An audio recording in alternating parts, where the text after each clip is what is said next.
Presiden terpilih Prabowo Subianto.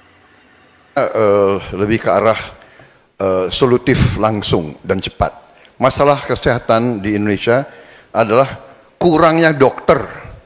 Kita kurang 140.000 dokter. Itu utama. Bayangkan kalau ada yang kena stroke atau serangan jantung, di beberapa kabupaten tidak ada spesialis jantung atau spesialis stroke. Dua, tidak ada perlengkapan yang memadai. CT scan, PET scan, jarang ada di kabupaten. Ini harus kita atasi, dan ini preventif adalah makan bergizi untuk anak-anak dan ibu-ibu yang melahirkan. Makan bergizi ini meningkatkan daya tahan, imunitas, mencegah penyakit. Ini adalah strategis sekali. Makan bergizi untuk anak-anak Indonesia. Terima kasih.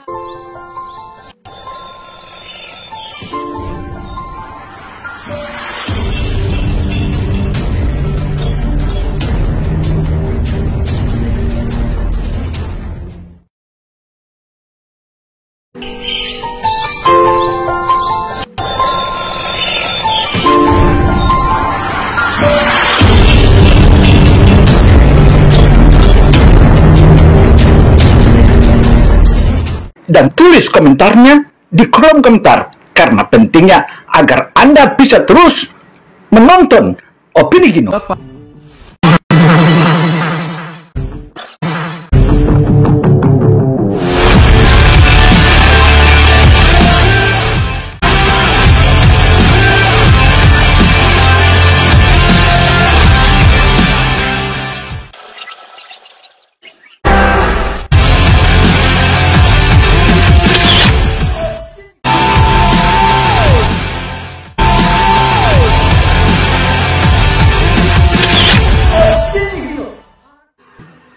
Assalamualaikum warahmatullahi wabarakatuh. Mencermati perkembangan global di bidang kesehatan yang amat sangat penting ini, tentu saja apa yang telah dipaparkan oleh Prabowo, salah satu dokter ahli yang ada di wilayah Kota Bau-Bau, Provinsi Sulawesi Tenggara, menanggapinya. Siapakah dia? Dia adalah Dr. Haji Zamri SPOG. Sebagaimana yang dipaparkan oleh Prabowo tersebut, dia menyebutkan bahwa mencermati perkembangan global di bidang kesehatan yang amat sangat penting ini, satu tolak ukur paling penting menyebut Tahun Emas Indonesia atau Indonesia Emas 2045, maka bidang kesehatan mengambil peran yang amat penting, yakni soal kesehatan. Syarat utama menjadi negara maju, maka rata-rata per kapita penduduk Indonesia harus memiliki pendapatan 15 juta per bulan. Nah, untuk mencapai itu harus sehat dan harus cerdas. Jadi, syarat utama sehat dulu, baru cerdas dan produktif. Jika soal kesehatan ini tidak ditangani dengan baik, maka harus ada sebuah gerakan nasional yang selaras antara pusat dan daerah. Zamri juga menjelaskan bahwa kawasan yang mengalami ketertinggalan yang amat serius adalah kawasan Indonesia Tengah dan Timur Indonesia. Sebab itu, maka perhatian pemerintah pusat harus benar-benar memberikan privilege khusus, terutama soal lebih ke arah solutif, langsung dan cepat. Masalah kesehatan di Indonesia adalah kurangnya dokter. Kita kurang 140.000 dokter. Itu utama. Bayangkan kalau ada yang kena stroke atau serangan jantung, dua sebab yang paling besar kematian. Di beberapa kabupaten tidak ada spesialis jantung atau spesialis stroke. Mencegah penyakit, ini adalah strategis, terutama soal kekurangan tenaga dokter ahli di daerah. Terkait kekurangan dokter ahli ini, yang harus disegerakan adalah pendidikan keahlian yang dibiayai oleh pemerintah, dan jika perlu, semua dokter yang mengikuti pendidikan keahlian itu harus digaji. Sebab pemerintah daerah juga memberikan porsi khusus yang memberikan biaya pendidikan ahli bagi anak daerah yang akan mengikuti pendidikan ahli, dan mereka akan kembali mengabdi di daerah di mana tempat mereka mengambil atau kembali mengabdikan ilmunya.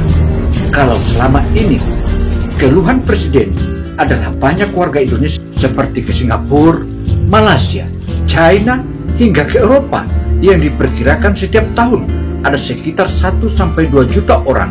Padahal jika dihitung dengan rupiah, 15 juta kali 16.000 itu nilainya 240 miliar. Jika dibandingkan dengan jumlah yang ada, itu tentu saja merupakan salah satu kolaborasi yang sudah terdaftar sebagai peserta BPJS Kesehatan saat ini adalah 267,3 juta orang, dengan jumlah anggaran yang diperlukan selama tahun 2023 adalah 158,5 triliun. Masih lebih besar uang yang digunakan masyarakat Indonesia yang dibuang ke luar negeri, hanya 1.000 atau 2.000 orang per tahunnya, dengan pengeluaran uang adalah 240 triliun. Ketimpangan tersebut di atas terjadi karena layanan kesehatan negara Malaysia, Singapura, China, dan beberapa perbedaan lagi antara perlakuan dibanding dengan negara kita. Seperti Malaysia misalnya, atau Singapura dan China juga mengayomi rakyat miskinnya dengan layanan asuransi sosial seperti BPJS, sementara masyarakat yang mampu diberi kelulusan mengikuti asuransi kesehatan berbayar sesuai dengan kemampuan bayar mereka. Selanjutnya, seleri termasuk dokter umum atau gigi dan dokter ahli diberikan gaji memadai, sehingga mereka harus diberikan gaji yang memadai sehingga mereka fokus pemerintah maupun swasta. Gaji dokter di Indonesia dibanding Malaysia, Singapura, dan China sangatlah jauh beda, sehingga semangat kerja dokter di Indonesia ketimbang negara tersebut di atas juga sangat berbeda situasinya. Situasi ini yang membuat layanan kesehatan Indonesia berbeda dengan negara tetangga. Dokter Indonesia masih mikir praktek sore, masih mikir tempat praktek di luar rumah sakit tempat mereka bekerja karena pendapatan mereka yang amat rendah. Akibat dari situasi ini, maka dokter Indonesia tidak fokus bekerja di satu tempat sebab mereka harus ke rumah sakit lain atau ke tempat mereka praktek pribadi. Dan ini merupakan salah satu kelalaian negara kita selama ini. Untuk itu saudara, jika pola perhatian pemerintah Indonesia seperti di Malaysia atau Singapura atau China dan negara-negara lainnya, saya bisa pastikan tegas Jamri tidak akan ada orang Indonesia di daerah dan prasarana alat kesehatan yang memadai, tetapi tidak diikuti dengan kehadiran dokter ahli di daerah, sehingga alat itu menjadi rusak di gudang karena tidak digunakan. Dan ini merupakan salah satu perhatian yang sepatutnya dan selanjutnya menjadi perhatian pemerintah terhadap pelayanan, promosi, dan preventif. Lebih ke arah solutif, langsung, dan cepat. Masalah kesehatan di Indonesia adalah kurangnya dokter. Kita kurang 140.000 dokter. Yang menjadi ujung tombak layanan kesehatan masyarakat agar tidak jauh sakit. Namun kenyataan puskesmas dipaksa seperti rumah sakit melakukan pengobatan puskesmas. Padahal semestinya puskesmas itu 70-80% bekerja di lapangan melakukan promosi dan preventif agar masyarakat tidak jatuh sakit. Namun kenyataan saat ini masih banyak masyarakat antri berobat di puskesmas. Maka menurut saya, semakin banyak masyarakat antri berobat di puskesmas, maka sesungguhnya daerah itu gagal program preventif dan promosinya. Sekarang, semua alat kesehatan yang berteknologi tinggi juga dimasukkan ke puskesmas untuk deteksi dini penyakit tertentu. Namun, hal ini masih sangat tergantung dari kualitas dokternya dalam menggunakan alat canggih tersebut. Dokter umum di puskesmas adalah dokter yang sifatnya sementara, sebab mereka umumnya akan segera pergi mengikuti pendidikan ahli dan akhirnya puskesmas tersebut kekurangan dokter. Dan itu merupakan salah satu kegagalan yang sangat-sangat disesalkan oleh Zamri. Selain itu pula, bukan saja hal-hal seperti itu, banyak lagi contoh-contoh yang sederhana saja, seperti mana perlakuan rumah sakit Siloam di bau-bau terhadap dokter ahlinya. Di sana dokter ahli digaji 50-60 juta per bulan, disiapkan rumah, berlibur 2 kali setahun, asuransi kesehatan, dan lain-lain. Tetapi dokter ahli yang tugas di Rumah Sakit Palagi Mata, Kota Bau-Bau, Provinsi Sulawesi Tenggara, atau Rumah Sakit Laburunci Buton, dokter ahlinya sebagai PNS digaji hanya 4-5 juta per bulan. Tetapi ada insentif dari daerah diberikan 25 juta per bulan, belum pajak 15% atau sekitar tinggal 21 juta per bulan, tetapi dibayarkan setiap 3 bulan atau kadang-kadang hanya 6 bulan sekali, ditambah dengan jasa pelayanan selama bekerja setiap bulan sekitar 3 atau 5 juta yang diterima paling cepat 3 bulan sekali. Ya, total adalah gaji PNS 4 juta tambah 21 juta insentif tambah jasa 5 juta tambah totalnya sebesar 30 juta per bulan, dan hanya gaji yang diterima setiap bulan, sementara insentif lainnya itu sangat-sangat disesalkan. Dan jasa layanan diterima seperti sebagaimana di Singapura. Lebih besar lagi, mereka itu adalah bekerja di rumah sakit pemerintah. Kalau di swasta lebih besar lagi. Maka itulah Malaysia dan Singapura menjadi masyarakat Indonesia sebagai pasien terbanyaknya, dengan manfaat sistem pelayanan kesehatan yang masih kurang bagus akibat pemberian gaji yang rendah itu, Pak. Mungkin itu yang perlu diingatkan. Dan maaf lagi, papar Zamri sambil menyesalkan. Maaf, gaji dokter ahli di Malaysia yang baru tamat saja adalah 60 juta per bulan sebagai gaji dasar, sedangkan di Singapura sekitar gajinya 80 juta per bulan sebagai dasar gaji. Jika ditambah dengan jasa layanan mereka, bisa dapat 200 juta per bulan hingga 300 juta per bulan, diterima setiap tanggal 4 setiap bulannya. Tetapi di Indonesia, di Ampra dan di antri lagi sebut, membuat dokter Indonesia tidak fokus bekerja pada satu tempat. Dan itulah yang membuat pasien bosan menunggu dokter yang ada di rumah sakit pemerintah, sebab dokternya lagi berada di rumah sakit lain. Kenapa rumah sakit Siloam bisa melakukan hal seperti itu dan rumah sakit pemerintah enggan mau membayar dokternya lebih baik dari rumah sakit swasta? Gimana dokter puskesmas? Saya akan gaji mereka 25-30 juta per bulan, bersih diterima tiap bulan, dan mereka ada juga target yang dicapai, yakni menurunkan angka stunting, menurunkan angka kematian ibu dan bayi, menurunkan jumlah orang kena jantung dan stroke dan penyakit infeksi seperti HIV, TBC, dan demam berdarah. Demikian halnya profesi perawat, bidan kesehatan lingkungan, gizi, dan apoteker, serta dokter gigi.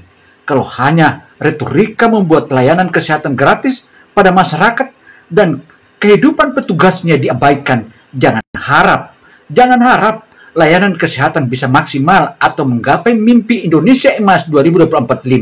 Bahkan itu semua bisa hanya mimpi atau fenomena fata morgana yang tidak akan pernah terwujud, dan Indonesia menjadi negara tertinggal di tengah-tengah negara ASEAN dan dunia. Mari kita kembali melihat Singapura. Lebih besar lagi dari mereka itu adalah kerja di rumah sakit pemerintah. Kalau di swasta lebih besar lagi. Maka itulah Malaysia dan Singapura menjadi masyarakat Indonesia sebagai pasien utama mereka, dengan manfaat sistem layanan kesehatan yang masih kurang bagus akibat pemberian gaji yang rendah itu. Maaf, lagi-lagi maaf, gaji dokter ahli di Malaysia yang baru tamat saja 60 juta per bulan sebagai gaji dasar, sedangkan di Singapura sebagai gaji dasarnya sekitaran 80 juta per bulan sebagai dasar gaji. jika ditambah dengan jasa layanan mereka bisa dapat 200 juta per bulan hingga 300 juta per bulan yang diterima setiap tanggal 4 setiap bulannya. Tetapi di Indonesia bagaimana kabarnya? Kita berharap di era Prabowo Subianto dan Gibran ini akan bangun negara kita dengan baik, terutama di bidang kesehatan. Karena itu saya berpikir yang bisa memahami dan kita memalukan layanan kesehatan di Indonesia kedapatan pada Presiden Prabowo, sebab beliau sejak kecil sudah besar di sekolah dan sekolah di Eropa, jadi paham kualitas layanan kesehatan. Coba lihat beliau masih sebagai menhan diam-diam bank rumah sakit pertahanan sebagai hotel bintang 5 yang barusan diresmikan. Dan saya yakin dunia kesehatan dan pendidikan akan masuk era baru di bawah kepemimpinan Prabowo Subianto 5 tahun ke depan. Demikian pula murid-murid akan mendapatkan makanan gratis di sekolah, dan itu akan membuat anak makin cerdas sebab gizinya akan dibuat secara seimbang. Dan tidak kalah pentingnya program ini akan menggerakkan dunia usaha secara masif di seluruh pelosok tanah air, sebab kebutuhan makanan sekolah ini akan menyedot bahkan baku makanan, lauk pauk dan susu telur dan lain-lain. Beliau juga akan menyekolahkan dokter cerdas dan berbakat serta para profesi teknik untuk gelar ke luar negeri, dan selanjutnya ilmu tersebut akan dimanfaatkan buat rakyat Indonesia. Begitulah yang dilakukan Malaysia, Singapura. Dr. Ali yang smart itu dikirim belajar ilmu dan teknologi di Inggris dan Amerika, sehingga kualitas layanan mereka is the best in the world. Saat COVID misalnya meledak, siapa yang bergerak cepat untuk itu? Datangkan alat dari Cina, dan dia adalah presiden hebat itu, yakni Prabowo Subianto, yang datang langsung ke Cina untuk menghadirkan peralatan-peralatan. Itulah Prabowo hebatnya. Hebatnya Pak Prabowo. Bukan Menkes yang bergerak, Pak. Tenaga, pikiran dan uang pribadi Pak Prabowo bawa pesawat angkatan darat angkut barang alat-alat kesehatan dari China buat atasi COVID-19 atau COVID-19. Gimana kemarin kalau Prabowo itu tidak tergabung ke Jokowi? Bagaimana? Coba Anda pikirkan. Pak Farzamri mengingatkan, mengerikan nasib rakyat atas musibah wabah mengerikan itu. Memang Allah Subhanahu wa Ta'ala sudah memberikan takdir agar Prabowo bergabung dengan Jokowi. Dan jika saja Prabowo tidak bergabung dengan Jokowi, Masya Allah, bergelimpangan akan terjadi mayat-mayat di negeri kita. Bersyukur Prabowo hadir dan dia menjadi Menteri Pertahanan, dan dialah yang menyelamatkan bangsa ini agar secepat kita tertinggal dari COVID-19 yang berbahaya, yang musibah itu seluruh dunia. Bersyukur Prabowo ada di tengah-tengah kita, dan kemenangannya itu adalah diketahui oleh masyarakat seluruh bangsa Indonesia. Sehingga jika ada yang menilai bahwa Prabowo membayar dan juga timnya, itu adalah nonsens. Prabowo adalah penyelamat bangsa Indonesia di kala COVID-19 itu.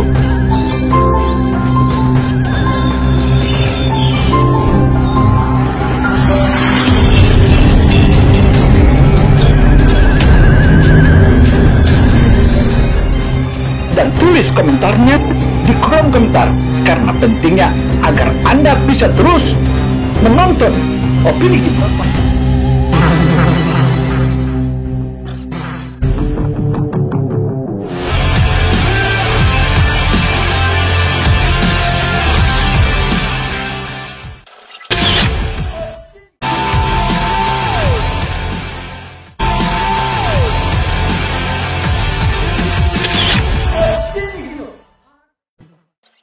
Lebih ke arah solutif langsung dan cepat.